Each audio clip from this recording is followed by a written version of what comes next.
A struggling single mother feeds a hungry child. A struggling single mother feeds a hungry child, unaware his father is a single dad CEO who will soon knock on her door and falls madly in love with her. The rain tapped gently against the windows of the small diner, creating a soothing rhythm that contrasted with the quiet hum of conversation inside. Grace moved behind the counter, wiping down surfaces and ensuring everything was in order as her shift neared its end. The aroma of freshly brewed coffee and warm pastries lingered in the air, a comforting embrace against the chill of the evening. As she reached for her coat, preparing to brave the downpour, her eyes were drawn to a figure outside. A young boy stood just beyond the entrance, his thin frame shivering beneath soaked clothing.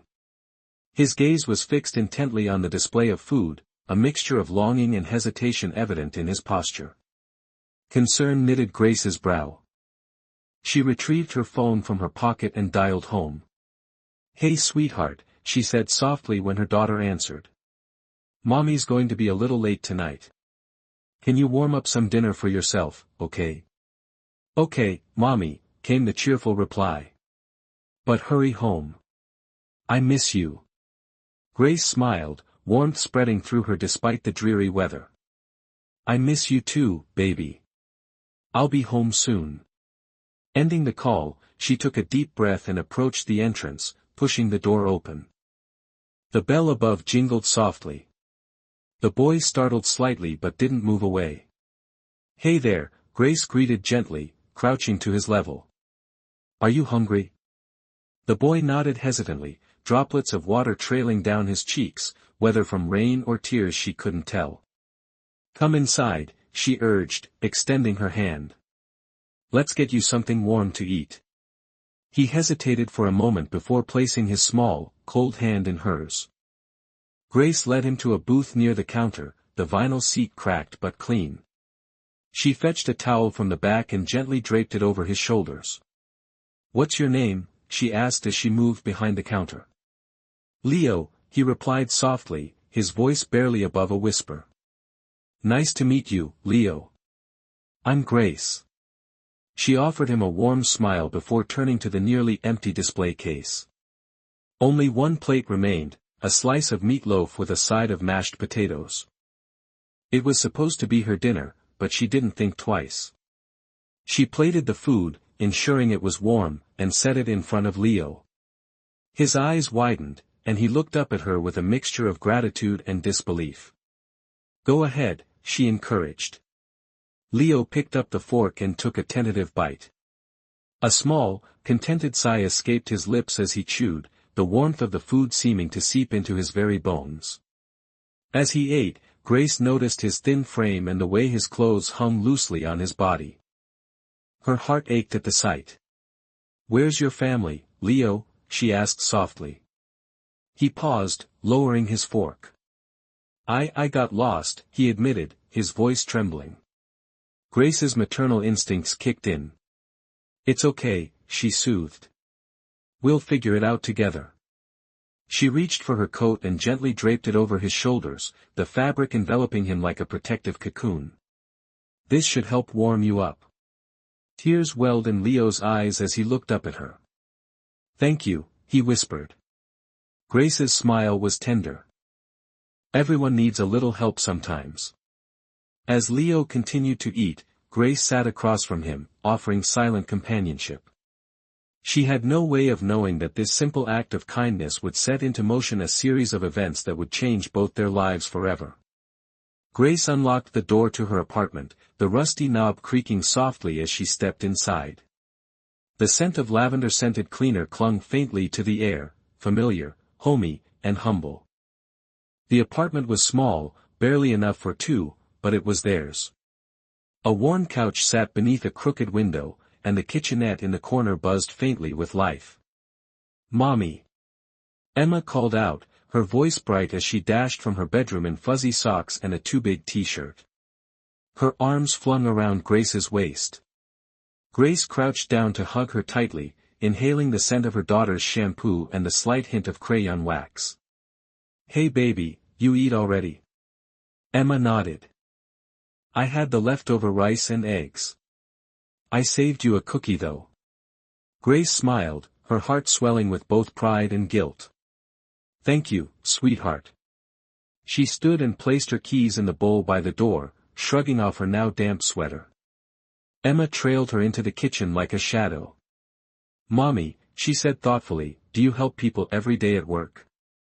Grace hesitated, glancing down at her daughter's curious expression. "I try to," she answered. "Today I met a boy who needed a warm meal." Emma tilted her head. "Was he nice?" "He was quiet," Grace said, reaching into the cabinet for 2 mugs, "and cold and scared. I don't think he's used to kindness." Emma looked down at the floor. "Like when I didn't have mittens at school and you gave me yours?" Grace chuckled softly, pouring hot water into the mugs. "Something like that." They sat at the small table tucked beside the window, sipping tea, hers chamomile, Emma's warm milk with honey. Outside, the rain had slowed to a drizzle, city lights casting a soft glow on the wet pavement. Grace watched Emma trace hearts on the condensation forming on the window. Her daughter was everything to her, her anchor, her reason, her reminder that love could grow even from the most broken places. It hadn't always been this calm. 6 years ago, Grace had been 19, wide-eyed and in love with a man who promised forever. When she told him about the baby, he walked out without looking back. She remembered the sharp sting of betrayal, the tears in the bathroom, the fear of facing the world alone with a life growing inside her. But when Emma was born, everything changed. She wasn't just a girl who'd been left behind anymore, she was a mother, and that gave her strength she didn't know she had.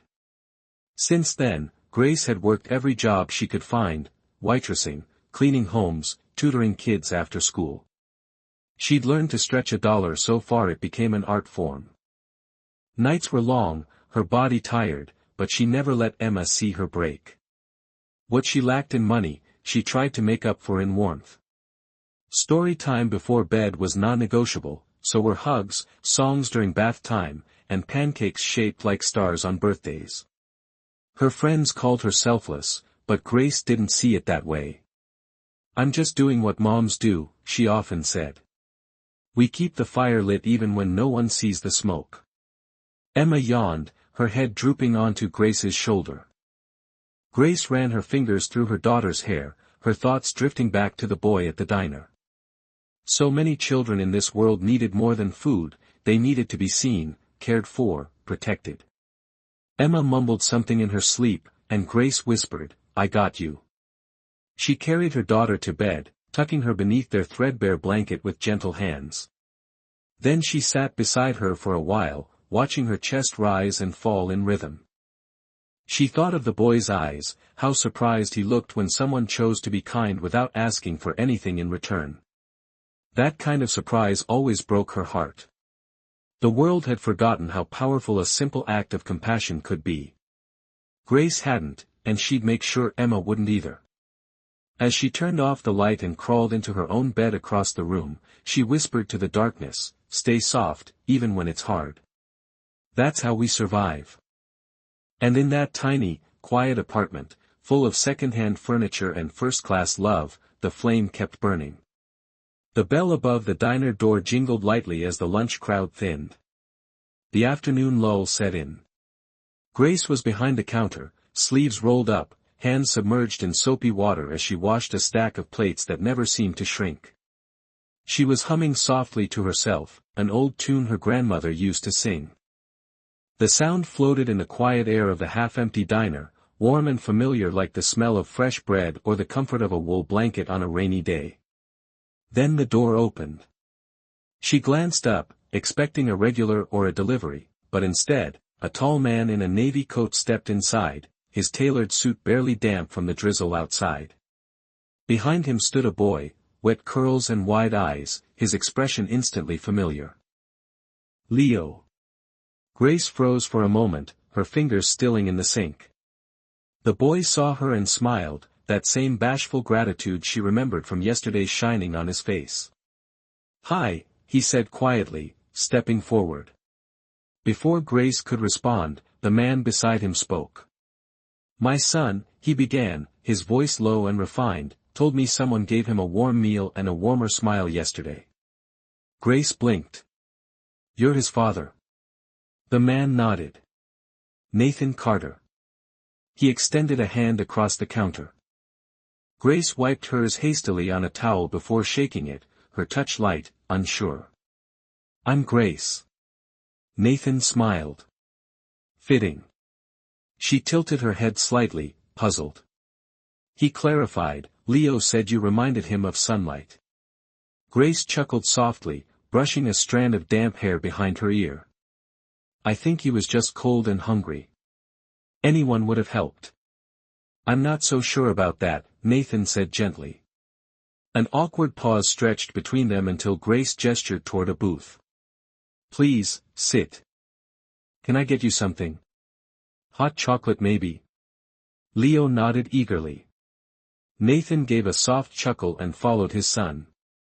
Grace returned moments later with 2 mugs, steam curling upward like whispered secrets. She set them down, then leaned slightly on the counter, unsure what else to say. You don't remember me, do you? Nathan asked. Grace blinked. Should I? He smiled, not offended. Probably not. But I remember you. I've passed this diner before, late nights after meetings, early mornings before flights. Always saw you through the window, working. Steady. Focused. Grace looked down, unsure what to make of that. Nathan continued, but yesterday, my son saw more. He saw kindness, and he told me, Daddy, she looked at me like I wasn't just a lost kid, like I mattered. Grace's throat tightened. I'm sorry he got lost, she said softly, but I'm glad he found his way here. Nathan studied her, his expression thoughtful. She wasn't beautiful in the magazine cover way he was used to seeing at charity galas and board meetings, but there was something radiant about her, the calm steadiness in her eyes, the way she carried herself with quiet dignity. No makeup, hair tied back, apron slightly stained, and yet she looked more alive than anyone he'd met in weeks. He glanced around the diner, the cracked vinyl booths, the hum of the ancient refrigerator, the faded photos on the wall. This place was a world apart from his glass office towers and curated penthouses, but it felt real. Leo sipped his cocoa and swung his legs under the table. Miss Grace, can I come back sometime? Grace smiled warmly. You're always welcome here, Leo. Nathan watched her as she returned to the counter, picking up a rag and resuming her cleaning like nothing had changed. But something had. He wasn't sure what. He just knew that watching her move, humming again under her breath, he felt grounded, present, not as a CEO, not as a widowed father, just as a man. And for the first time in a long time, he didn't want to rush away to a meeting or a flight. He just wanted to stay. He leaned forward slightly, hands clasped around the warm mug. You ever get tired? He asked, surprising himself. Grace glanced up. Of always giving. She paused, the question hanging between them. Then she said simply, sometimes. But I'd rather be tired from kindness than rested with regret. Nathan didn't respond right away. He just nodded, looking down at his coffee like it held some answer. And Grace? Grace just kept scrubbing a dish, her movement steady, her heart unaware that it had just become the quiet center of someone else's storm. Nathan came back 2 days later, then again the next week, and the next, always around the same time, just after the lunch rush when the diner was quiet and Grace had a few moments to breathe. He'd slide into the same booth by the window, order something simple, coffee, a sandwich, a slice of pie, and stay longer than necessary. Sometimes he brought Leo, sometimes he came alone. Grace noticed, of course, but she never asked why. She only smiled and took his order, and if she had a few minutes, she'd sit across from him with a mug of her own. Their conversation started casually, about weather, traffic, food, but slowly, the layers peeled back. Nathan talked about fatherhood, about how he wasn't always sure he was doing it right. Grace talked about Emma, how she loved dinosaurs and refused to eat green beans. They laughed about school pickup lines and the impossible task of finding shoes that didn't fall apart in 2 months. One day, Grace asked, "Where's Leo's mom?" Nathan hesitated, then said quietly, "She passed away 4 years ago. Car accident." Grace's eyes softened. "I'm sorry." "Thanks," he said. "It was hard. Still is. But Leo gives me purpose." Grace nodded slowly. "I know what that's like." She told him in turn about her ex, the man who had left when he learned she was pregnant, the years of doing everything alone, the nights when Emma had fevers and Grace cried in the hallway because there was no one to call, and also the joy, the quiet, deep joy of watching a child grow into her own little self. Nathan didn't interrupt. He just listened, and Grace appreciated that more than he knew. Leo and Emma, meanwhile, became fast friends. They built forts under the diner tables while Grace worked, shared cookies. Once, Grace caught them huddled behind the counter, whispering about a super-secret plan to convince their parents to let them have a sleepover. Nathan always paid in cash. He never gave a last name, and Grace, though curious, respected his space. There was something refreshing about it, two people connecting not through expectation but through presence. Still, she didn't know the man who came and wore $1,000 suits to boardrooms and made decisions that moved millions. Nathan liked it that way. He wasn't Nathan Carter, CEO, when he sat across from Grace. He was just a dad, a man, a little tired, a little broken, slowly rediscovering parts of himself he thought were long gone. One evening, the sky turning pink outside, Nathan stopped by without Leo. Grace was wiping down the tables, humming softly. The place was nearly empty except for one cook in the back and a waitress on break. He watched as Grace packed up 2 to-go containers. She set one aside, then placed a sticky note on the other, for Emma. Heat for 30 seconds. Love you, Mom. She tucked it into her purse, then she turned and handed the second box to the young dishwasher, a boy no older than 20 with weary eyes. You didn't eat today, she said gently. Don't pretend I didn't notice. He mumbled a thank you, eyes wide with quiet surprise. Nathan stood in silence, watching. It wasn't just the gesture, it was the ease of it. Grace didn't do it for recognition. She did it like breathing. She moved through life giving in small, consistent ways, a sandwich here, a smile there, a warm word, a late-night lullaby, a slice of herself. It hit him suddenly, this wasn't just a kind woman. This was the kind of woman who made a place feel like home. The kind of woman who could hold grief in one hand and grace in the other. The kind he never thought he'd meet and never knew he was waiting for. Later, as he sipped the coffee she'd poured him, Nathan said, "You give a lot." Grace smiled, tired but open. "I get a lot back." He tilted his head. "Like what?" She looked toward the back of the diner, where Emma and Leo were giggling over crayons. "Like that," she said. "That laughter. That peace. It's enough." Nathan stared at her for a long moment, then he whispered, more to himself than to her, "I think I've been looking in the wrong places all along." It happened on a Tuesday afternoon. The diner was busier than usual, the lunch rush stretching a little longer than expected. Grace was refilling coffee cups when a woman at table 5 let out a quiet gasp. "Oh my God," she whispered, flipping her phone around to show her friend. "That's him. That's Nathan Carter." Grace didn't pay much attention at first. She was balancing 3 plates and moving on autopilot. But then the woman said louder, "You know, Nathan Carter. CEO of the Carter Group. Billion-dollar tech company. I saw this photo just last week." Grace turned, her eyes automatically drawn to the phone screen, and froze. It was him. Same smile, same eyes, same man who had been sitting in her diner every week for the past month. Grace blinked, heart stuttering, her breath caught somewhere between disbelief and confusion. She finished the plates, cleared her section, then waited until the rush died down before heading to the corner booth where Nathan, unsuspecting, was sipping his usual black coffee. He looked up and smiled. "Can I talk to you outside?" Grace asked, her voice even but tight. Nathan stood immediately, sensing the shift in her tone. Outside, the wind had picked up, the clouds rolling in, mirroring the tension in the air. "You're Nathan Carter," she said. It wasn't a question. Nathan exhaled slowly, running a hand through his hair. "I am. The CEO. Billionaire. The guy all over business magazines." "Yes," he admitted. "That too." She searched his face. "Why didn't you tell me?" Nathan looked away, then back at her. "Because I didn't want that to be what you saw." Grace's jaw tightened.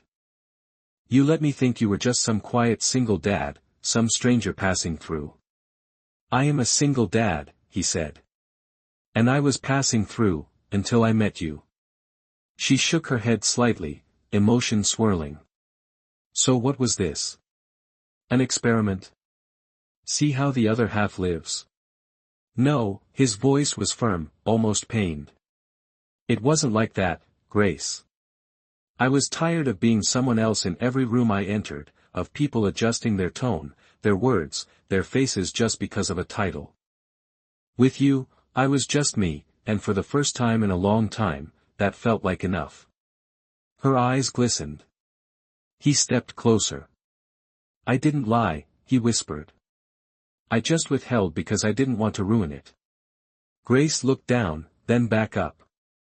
"You should have trusted me with the truth." Nathan nodded. "I know." There was a long pause. The street behind them hummed with life, cars passing, birds fluttering between branches. Then Grace said quietly, "I've been lied to before. I've been left. I've been made to feel like who I was wasn't enough. And when you didn't tell me, it felt like that again." "I'm not him," Nathan said softly. "No," she agreed. "But I'm still me." She didn't yell. She didn't cry. She just stepped back. "I need some space," she whispered. Nathan's throat tightened, but he didn't argue. He only nodded. "I understand."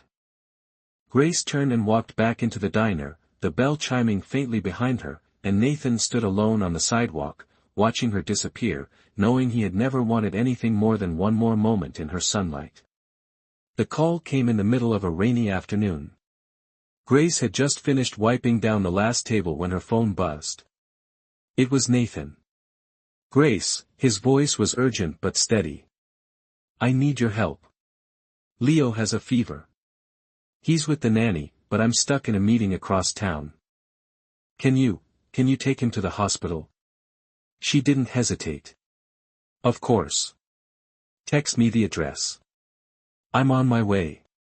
20 minutes later, Grace walked into Nathan's high-rise building, took the elevator up to the condo, and found Leo curled on the couch, flushed and shivering, cheeks pink with heat.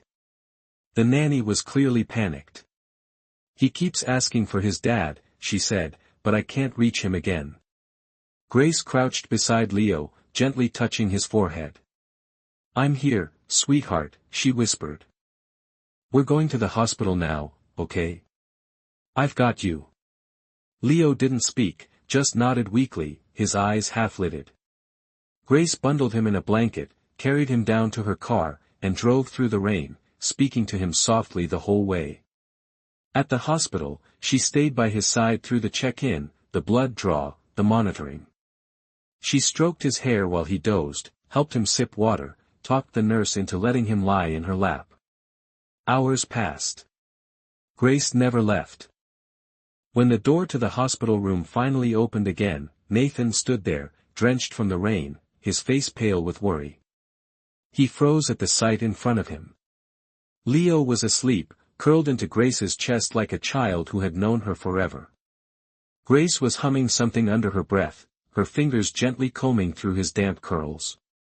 The nurse turned to Nathan and whispered, "He's doing better now." She kept him calm the whole time. Nathan stepped into the room, his shoes squeaking softly. Grace looked up. Their eyes met. No words passed for a moment, then she slowly shifted Leo onto the pillow and stood. "I didn't know who else you'd want with him," she said softly. Nathan swallowed hard. "I didn't want anyone else." His voice cracked. "I walked in," he continued, "and it hit me, this wasn't just kindness. This wasn't temporary. This was something I didn't even realize I needed." He stepped closer. "You didn't just feed my son. You became his safe place. You became home." Grace blinked, unsure if she was imagining what he was saying.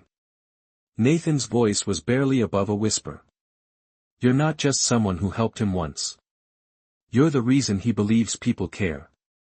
A tiny sound came from the bed. Leo stirred, eyes fluttering open. "Daddy?" Nathan rushed to his side. "I'm here, buddy." Leo smiled sleepily, then looked past his dad at Grace. "Did Miss Grace stay all night?" "I did," she answered softly, moving beside him. "I like when you're here," Leo mumbled, then turned over and drifted back into sleep. In the quiet that followed, Nathan reached for Grace's hand. "You could have walked away," he said. "After everything. After I lied by omission. But you came anyway." "I didn't come for you," Grace replied gently. "I came for him." Nathan smiled, sad and grateful all at once. "And I'm glad you did," he whispered. "Because I finally saw what I couldn't before." Grace raised an eyebrow slightly. He looked down at their intertwined hands, then back up. "You're not just the woman who gave my son a meal. You're the woman who gave him love." And for the first time, Grace didn't pull away. The invitation came folded in soft ivory cardstock, elegant and understated. Grace held it in her hands, staring at the gold-embossed lettering, Carter Foundation Annual Gala, an evening of hope and heart. She looked up at Nathan, who stood across from her in the diner, waiting. "I don't know, Nathan," she said hesitantly, turning the card over in her hands. "That's not really my world." He smiled gently. "It doesn't have to be. I'm not asking you to impress anyone. I want you there with me." Grace hesitated. The idea of walking into a room full of wealthy, perfectly polished people in designer gowns made her stomach twist. She had second-hand dresses and a single pair of heels with a wobbly buckle. "What would I even wear?" Nathan chuckled. "Whatever makes you feel like you." She laughed softly, shaking her head. "That's the problem. What if me isn't enough in that kind of room?" Nathan stepped forward, taking her hands in his. "Grace," he said, voice low and sincere, "I don't need you to fit into my world. I just need you to keep being the woman who made me want to live again." Grace looked into his eyes, the warmth there melting the last edge of fear clinging to her ribs. So she said yes. The night of the gala, Grace stood in front of her mirror, smoothing the simple navy blue dress she'd borrowed from a neighbor. Emma had helped her with her hair, twisting it back into soft waves, and Leo had declared she looked like a real princess. But it was Nathan's face when he saw her that made her believe it. "Wow," he whispered when he came to pick her up. "You're radiant." She blushed, laughing softly. "Let's hope I don't trip on the way in." He offered his arm. "If you do, I'll fall with you." The ballroom was a sea of chandeliers and champagne, elegant gowns and polished suits. People turned when Nathan walked in, many knew him, admired him, followed him, but his eyes never left Grace. He kept her close as he introduced her to colleagues and partners, always with pride. "This is Grace," he said simply. "A very important part of my life." At first, she felt the stares, the subtle glances, but after a while, they faded, or maybe she stopped noticing, because Nathan was there, because Leo and Emma were giggling with other kids at the family-friendly corner of the gala, because for once, she didn't feel like she was surviving in someone else's story. She felt like she was writing her own. Near the end of the evening, soft music filled the air, and couples began to sway beneath the lights. Nathan turned to her, hand outstretched. "May I?" She nodded, placing her hand in his. They moved slowly, the world softening around them, Grace's heart beating steady against his chest. He leaned down, his lips brushing the shell of her ear. "If you'll let me," he whispered, "I want to be the man you lean on during your hardest days. The one who holds you when you feel like falling." Grace pulled back slightly, meeting his eyes. "I've been alone for so long," she said. "I got good at holding myself together." Nathan's voice trembled. "Then let me be the one who helps carry the weight now." She didn't reply with words. She laced her fingers through his and didn't let go. 1 year later, the diner was brighter than ever. It had been renovated but not transformed. The same counter still stood, the booths now newly upholstered but familiar. The scent of warm bread and cinnamon lingered in the air as a small crowd gathered beneath twinkling lights strung across the windows. Grace stood at the center, holding a microphone with nervous hands, her voice steady but full of emotion. "Thank you for being here," she said. "When I started working in this diner years ago, I never imagined it would be the place where everything changed. Today, we're launching the Warm Plate, Full Heart Foundation, an effort to help single mothers and children who, like me and my daughter once did, just need a hand to hold and a warm meal to get through the day." Applause filled the room. Nathan watched her from the crowd, heart full, Leo and Emma standing beside him, each holding a small flower. When the applause faded, Grace stepped aside, wiping a tear discreetly from her cheek. That's when Nathan moved. He stepped up to the makeshift stage, cleared his throat, and took her hand. The room fell silent again, the way only love could hush a room full of hearts. "I wasn't planning to speak," Nathan said, smiling, "but then again, nothing about Grace ever goes according to plan, and I've never been more grateful for that." Laughter, a few sniffles. He turned to her fully now, holding her gaze. "Grace, you gave my son something no one else did.